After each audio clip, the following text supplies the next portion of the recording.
Hey everyone, Daiken here, and it's that time again as the first unit for the new expansion is out, Rimizu. So as usual, I'll be giving an overview of her kit and giving an opinion of whether or not she is worth you pulling and investing into. As always, these are my personal opinions I have formed through playtime and discussing with others. With that out of the way, let's get started. Rimizu is an abyssal warrior who served under the enemy monarch with her sister Canela. Her talent is a water blade and it gives her a chance to do additional water damage and crit damage at a max 5% each with a max masteries. It can also stack up to 6 times and last up to 6 seconds. Her basic attack, Wave, does small AoE water damage. Her unique ultimate is Treaty Deep Source that gives a massive damage boost relative to the amount of abyssal allies on the team.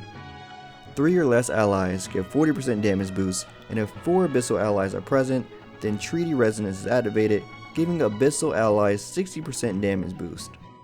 Her first active skill is Soul Siphon, which summons a phantom that can't be killed and lasts for 15 seconds.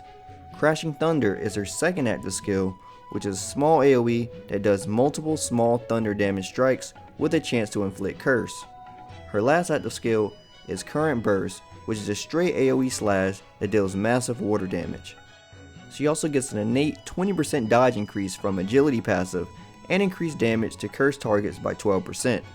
Her innate base agility is also increased by 50% through Alchemy, and her final passive is Water Crown, which allows her to do an additional 10% water damage when below 40% HP, and some of the damage is passed on to nearby allies. So overall, how is she? I think her kit is fairly unique and sets up for some interesting team comps that were hard to figure out before. Not to mention she gives MC Warrior access to water bond skills, which is great news. Luckily she don't fall in the curse of her kit not complementing each other, as she gains a damage increase from cursed opponents, which she has a chance to get herself. At first I wasn't too happy with agility for one of her passives, but being a warrior I think this is needed. The one problem I do see, however, which goes with everything like this, is the vague description of her talent left up to a chance to gain extra water elemental and crit damage. I would prefer to know what the percentage of this chance actually is. However, if everything is maxed out with max masteries, then she's looking at 30% more water skill damage and crit damage.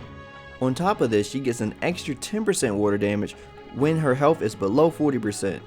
At first, I thought Water Crown sounded bad, but they actually thought this through, because it works as a timer passive.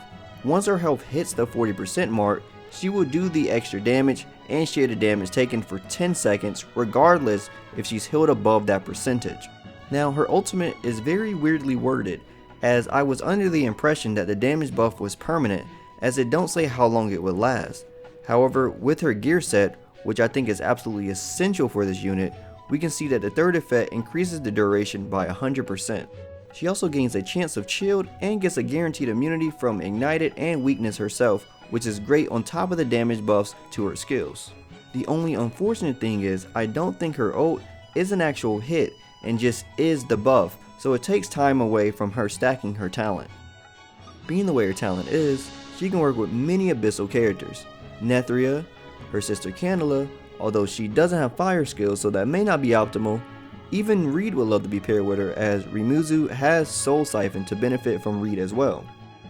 Unfortunately, it's pretty hard for me to tell if Reed minions count as abyssals as well and gets the damage buff. That would be pretty insane.